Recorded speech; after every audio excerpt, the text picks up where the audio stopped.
kaituotojai yra pasikėlę, čia visi brangiausiai apsirengę, čia neįmanoma susišnekėti. Yra vienas dalykas, kas visus apjungia, tai yra vėjas. Tu turi kaitą ir jis tave traukia vienodai. Aišku, yra ten tokių psichų, kaip pat mes ten su kompanija draugų. Čia super pavojinga, tu turi būti labai stiprus vyras, toks kaip mes, kad čia galėtum šerti tuo aitvaru. Tai taip nėra. Vaikai kaituoja, pensininkai kaituoja. Man atrodo, mano šuo yra stovėjęs ant lentos šiaip. Na ką, sveiki. Biški oficialumo, kaip sakant, bet jo, nusimkim nuo savęs tą visą naštą, atsipalaiduokim, 3 kart giliai įkvėp. Iškvėp dar kartą. Svečiai irgi paprašysim sulankyti. Palagysiu. Tai va, tai ką, iš tikrųjų labai smagu, atsipalaiduokime.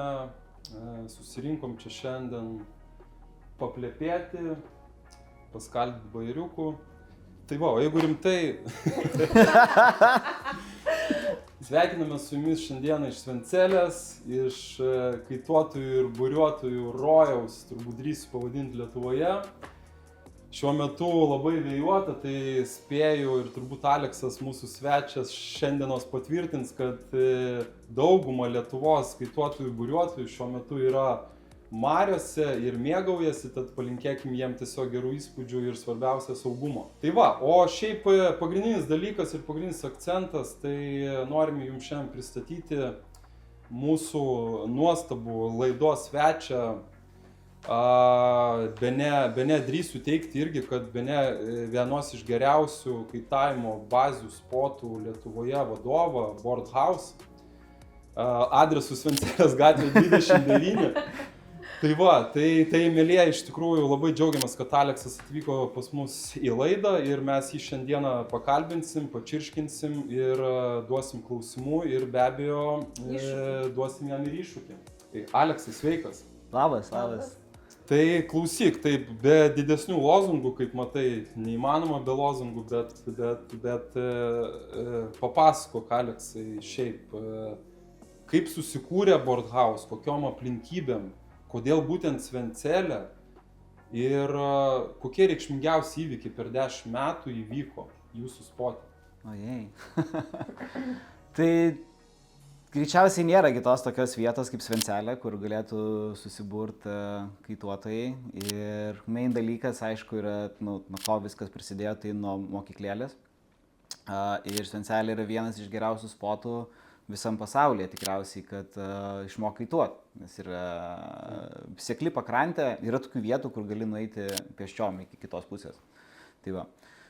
Sekli pakrantė pakankamai vėjuota, graži pievutė ant kranto, tai va, ir nuo kokių gal, tiksliai nežinau, negi gal nuo 2006 pradėjo čia rinkti žmonės ir kažkas mokėsi dar net be instruktorių ten kaituoti, sakykime, ir tiesiog po truputį viskas vystėsi, tai va, ir kokiais 2014 atsirado dar tuo metu Surhausas, tai va, aš ten atsiradau kaip instruktorius, irgi studijavau. Galvojau, ką čia vasarą veikti. Ir aš į Klaipėdą persikraušiau dėl kaitavimo, kad daugiau, sakykime, kaituot, leis laiko prie jūros ir prie marių. Ir tiesiog galvoju, būtų faina atvaryti. Jeigu duos maisto, ten gal dar apgyvendins kažkaip, tai jau kaip ir galėčiau jo bus žiauriai gerai. Tada pasiskambinu tokiam Neručiui. Sakau, aš čia norėčiau gal instruktorium pas jūs pabūti, visą kitą. Sako, tai gerai, tai ten alga, ten tokia ir tokia, man taip, oho, geras, gerai, sakau, tai galiu atvaryti jau rytoj. Man tuo metu buvo 23, man rodos, kažkas tai tokio, 23 ar 24, apie, tai va, nelabai atsimenu.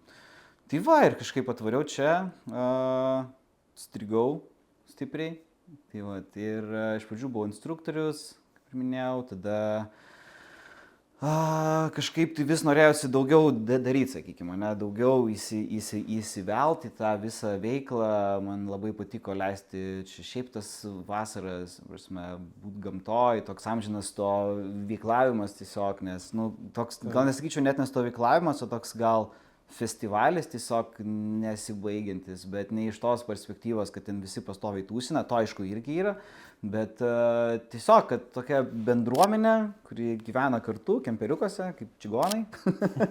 Tai va, ir jo, ir tokia labai jauku, labai faina tai, kad gali kiekvieną dieną leisti laiką su žmonėm, bendrauti, yra bendras hobis kažkoksai, tai ne kažkoksai, tai yra kaitai, tai va, ir visi turi apie ką, turi bendrą tašką, į kurį gali susiremti, sakykime, apie ką padiskutuoti, ir tai yra nesibaigianti tema, tiesą pasakius, ten, kam, vat, pavyzdžiui, mano draugė, kai kažkas pradeda apie kaitų šnekėti, sako, gal jau užteks, nes jau non-stop tos pačios temos, jo, bet, tipo, mums, okei, viskas, apie tą ir šnekam. Tai va, ir tiesiog metai iš metų viskas keitėsi, tobulėjo, vis pridėdavom kokį vieną kitą update'ą. Ir viskas išsivystė iki to, kas yra dabar. Tai yra, manau, kad vienas didžiausių Lietuvos kempingų, mokykla, kavinė, pats spotas, mano idėja, kurią aš pušinau paskutinius 3 metus, tai yra tokia kaip turėti vandens sporto centrą, sakykime, kur žmogui būtų patogu atvaryti, persirengti, palikti savo daiktus, kur, būtų tokia erdvė, kurioje jisai galėtų jausti tiesiog kaip namie, bet tuo pat metu jisai varo, kaituoja, ten džiaugiasi, gauna pavalgyti, skaniai išgerti, ten padiskutuoti su kitais, ten bendraminčiais, pasvaigti apie kaitavimą ir taip toliau. Tai va, ir...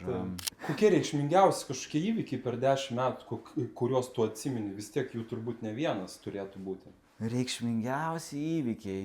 Nežinau, tas sezonas jis kažkaip susilieja taip į tokį vieną visumą tiesiog ir jisai tokį bendrą vaibą turi. Bet...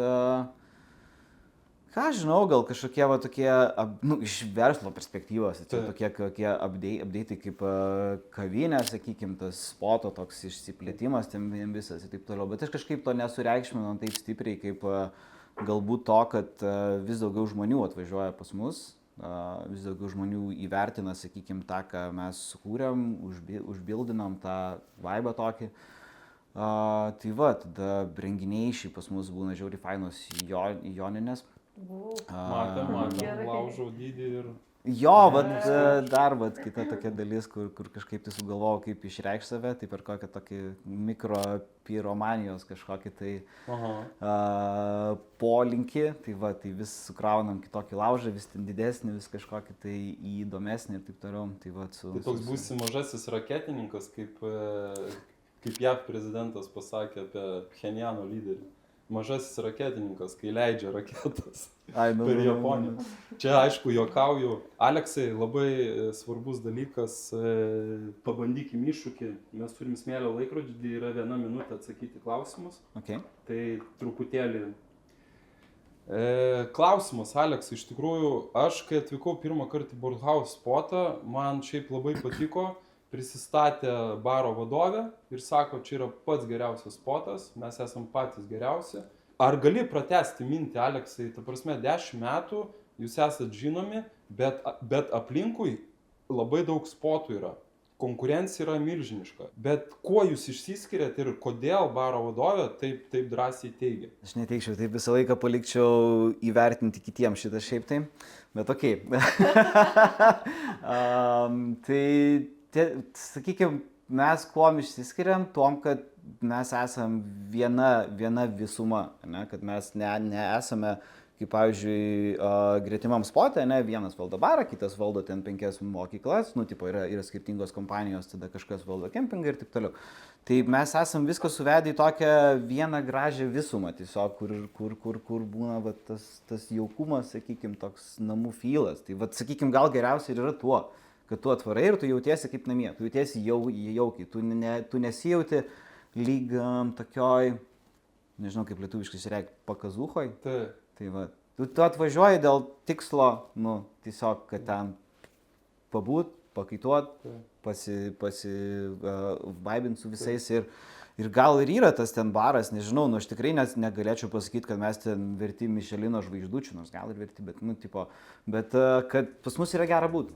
Mėly Delfi TV laidos žiūrovai, mums labai svarbu jūsų palaikymas. Jūsų dėka mes galime kurti vis įdomesnės laidas su labiau intriguojančiu turiniu. Nepamirškite, kiekvieną sekmadienį 9:30 ryte per Delfi TV tiesiogiai rodo mūsų laidas. Mūsų laidas galite matyti ir YouTube kanale Du šalti vienas karštas bei Spotify platformoje. Tad laikinkit, sharingkit ir subscribinkit. Nestabdyk, susisiek su mumis ir tap mūsų laidos rėmėjų. Kiek man teko pačiam girdėti tokį, sakykime, tokią nuostatą, paneik arba patvirtink, kad kaituotojai yra pasikėlę, čia visi, žodžiu, brangiausiai apsirengę, čia neįmanoma susišnekėti, bet aš pats, ką patyriau atvykęs į Bauhaus spotą, kad nieko panašaus aš nepajutau. Tai ką galėtum atsakyti tiem žmonėm, kurie norėtų išbandyti kaitavimą atvykti, bet vis turi kažkokį stereotipą, tokį nuostatą? Yra vienas dalykas, kas visus apjungia, tai yra vėjas ir mariose visi yra lygus. Ta prasme, ar tu esi pasikėlęs, ar tu esi ten, nežinau, multimilijonierius, ar tu esi studentas, tu turi kaitą ir jis tave traukia vienodai. Ta prasme, ir vandenį visi susilygina. Ir patyrę tos potyrius, kurie yra vandenyje, išlipę ant kranto, visi dalinasi lygiai taip pat. Prasme, man atrodo, kad tas experiences nuima visas kaukės. O kaip tvarkotės, jeigu vis dėlto vis tiek atsiranda vienas kitas, kuris... Kiekvienas turi teisę būti, koks jisai yra. Ta prasme, jeigu tu esi pasikėlęs, okei, būk, ta prasme, tai net... Demokratiškai žiūrite viską. Tai aišku, nu, tai visi turi turėti savo vietą. Ir aš manau, kad jie automatiškai atsifiltruoja tiesiog. Jeigu, ta prasme, kažkas jaučiasi ten nepritampantis, kažkam tenais kažkas nepatinka, nu, jisai eina ten, kur jisai yra pritampantis. Aš klausimą turiu, man visada įdomu, žinai, kažką naujo kuriant, darant, dažniausiai visada žmonės su iššūkiais kažkaip susiduria sunkumais, kažkas nepaeina, nesigauna. Kokių iššūkių, tokių didžiausių turėjai šitoj patirtyje, kuriant visą bendruomenę, Bauhausą? Kokių iššūkių? Nu, man šiaip perėjus nuo instruktorius prie vadovo, didžiausias iššūkis tai buvo suprasti, kad nėra kas padaryti už mane. Prasme, kad man jau nebėra į ką atsiremti. Tai va, tai sakyčiau, kad šitas, o šiaip tai dar, nu, va, kaip ir kalbėjom prieš tai, kad visgi esame tokioje vietoje, kur visi atvaro atostogauti, linksmintis, gerai leisti laiką ir taip toliau, ir tada tu suvoki, kad tu tai esi darbe, kad tau tai reikia dirbti, reikia atlikti tos teskus ir tada dar komandą į tai įstatyti, kad, nu, kad hebra, mes tai čia turim, nu, tipo, dirbti. Tai va, tai sakykime gal šitie ir aš iki šiol su to straglinau. Na taip, iš tikrųjų iššūkis, nes visi atostogauja, visi nori... Ja. Ir tau vasara, ta prasme, tu irgi nori kažką, tai kažkokius tai atsiminimus iš tos vasaros parsivežti smagius. Bet kol kas, sakyčiau, palaikau labai gerą balansą. Taip. O ką žiemą reikia papasakot? Čia turbūt užsidavęs spotas. Kaip kada. Kažkurio metu bandžiau dar vis, nu, kaip pasakau, studijavau, tai ten buvau kineziterapeutas ir porą trejetų pirmų metų bandžiau ir būti kineziterapeutu per žiemą, tada vasarą kaip vis grįždavau į spotą, bet, nu, po kurio laiko supratau, kad man nuobodu tiesiog. Tai va, ir tada pasinėriau į kaitavimą ir, ką žinau, žiemom arba išvažiuoji į šiltus kraštus, ten taip pat dirbi su kaitais, su mokykla, dabar su kelionėmis taip pat pradėjom organizuoti kelionės į Vietnamą. Bet irgi kaitavimo? Jo, nu, kaitavimo toks pažintinė, labiau gal orientuota į kaitavimą tikrai, ta prasme, bet, nu, bet kokiu atveju bus belė kiek daug gerų experiencijų ir tokių unikalių. O vat Aleksai, pradžioj pokalbį užsiminė, kad Svencelės bendrai spotas kaituotojam yra vienas iš pasaulyje tokių fainiausių. Ko trūksta, kad Svencelė būtų numeris 1? Galėtų būti biški daugiau vėjo ir galėtų sezonas tęstis ne 4 mėnesius. Nu, 4 mėnesius, sakykime, yra toksai high mid-season ir tada, aišku, yra ten tokių psichų, kaip mes ten su kompanija draugų, kurie varo tiesiog ištisus metus. Ir ten nesvarbu, ar yra ten +2, ar ten arti 0, mes vis tiek čia plaukiam. Kas žiemą atsitinka, tai mes turime daug dažnesnės audras tiesiog. Ir kaip kaitiorui žiauriai yra smagu ten kuo aukščiau pašokti ir kokią ekstremalesnį triuką prasukti. Tai va, Ar yra galimybė, kad dėl klimato kaitos tų vėjų bus daugiau? Ar jie mažėja. Jie Jie mažėja. mažėja. Jo, jie mažėja. Ta prasme, visam pasaulyje vėjo mažėja, bet labiau tokie išsiskiria. Žiūrėk, baigėsi. Jo, bet dabaigsiu mintį. Vėjo mažėja šiaip, bet kas išsiskiria, tai kad du ekstremumai. Arba jo iš vis nėra, arba jisai būna labai stiprus. Tai va, ir... Nėra balanso to tokio. Jo, anksčiau viskas susieidavo, kad būdavo daugiau vėjuotų dienų tiesiog, kurios, sakykime, ten vidutinio stiprumo vėjas, o dabar tiesiog arba yra stipriai, arba labai silpnai, arba jo iš vis nėra. Aš bent jau anksčiau esu girdėjus, kad tai yra vienas pavojingiausių sportų, kad čia yra labai sudėtinga, kad wow. Ir atrodo, tiek daug baimių galvoje gali būti pradėti tai daryti. Tai Taip. arba tu gal paneigsi tai, arba patvirtinsi, ir iš tikrųjų yra tų traumų daug didelių čia. Kaitavimas yra labai saugus sportas šiaip, bet čia per minutę aš nespėsiu atsakyti. Ne, čia No daug chance. klausimų užduoda. Nieko No to. chance.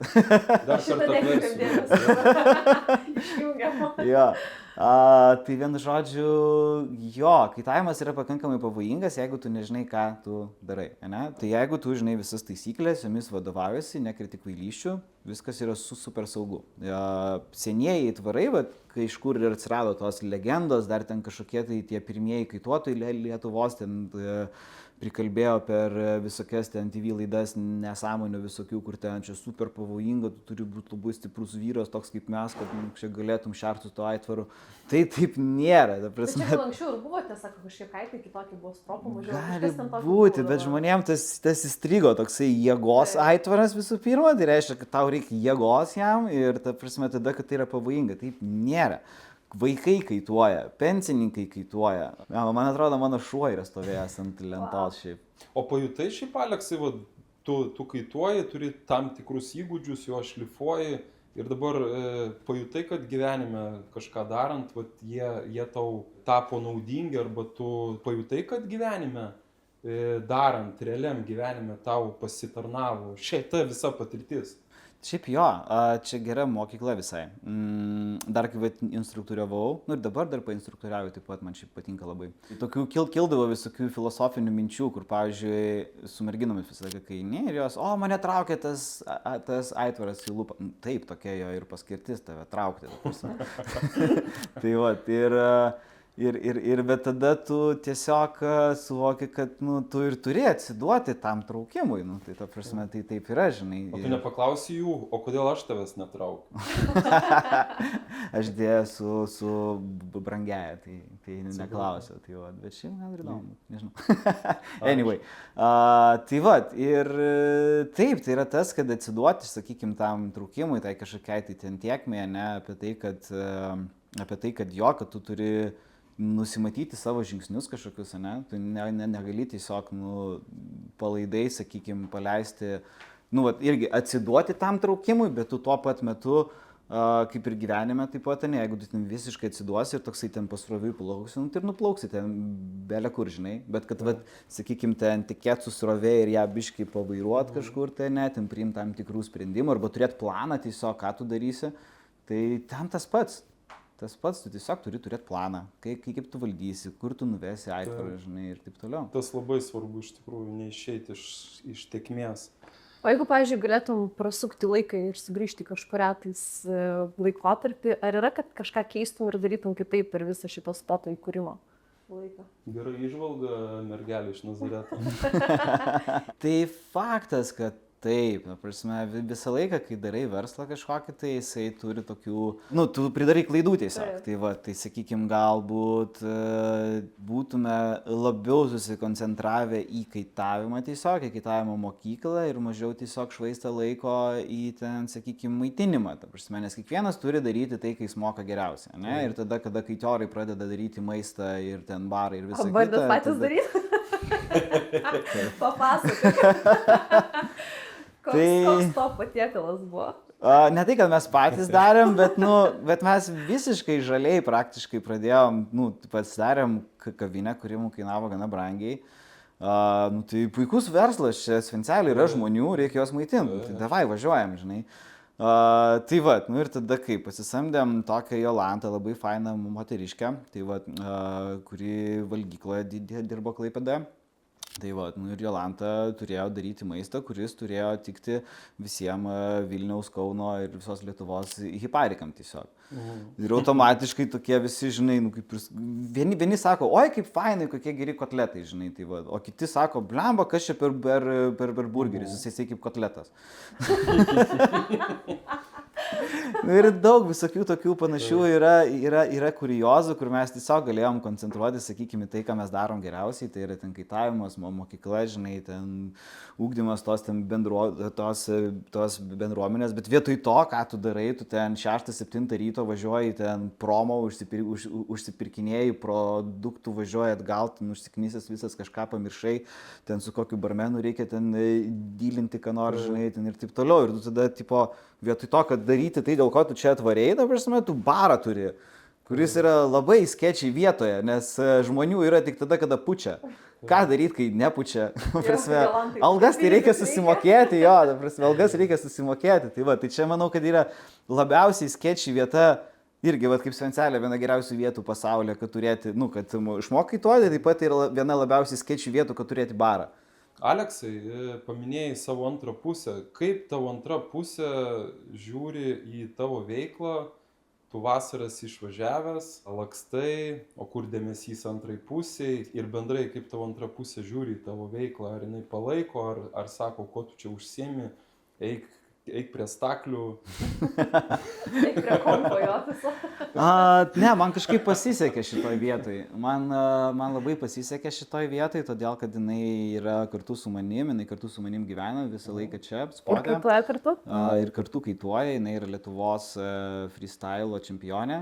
Tai va, rytoj, tarp kitko, kaip tik bus jūroje varžybos, vienas iš didžiausių, tai va, tai jinai kaip tik tenais dalyvaus. Nepergyveni ją matant, pavyzdžiui, kad yra atviroji jūra? Kaip jauties dėl to? Nes jinai labai tvirta. nesuskurda širdelė, kad... Jinai labai tvirta, žinau. Jinai daug kietesnė už mane šiaip yra. Tai va, tai viskas okei. Nu, plus, ta prasme, tu darai, kiek gali padaryti. Tai jinai irgi padaro, jinai tikrai ten nesiverčia per galvą, kad išspausti triukus, kurių jinai negali. Jinai padaro saugiai tai, ką moka, tai, kad daug metų jau tipo, daro tiesiog ir visi įvertina tai. Būkit geri, gal jūs galite atsikelti iš lovytės ir šiandien kažką norėti. Bet kaip jums pavyksta paskui neužsišykti? Aleksas pasakė, kad masažas tavo aistra. Ne, aš nekenčiu masažas.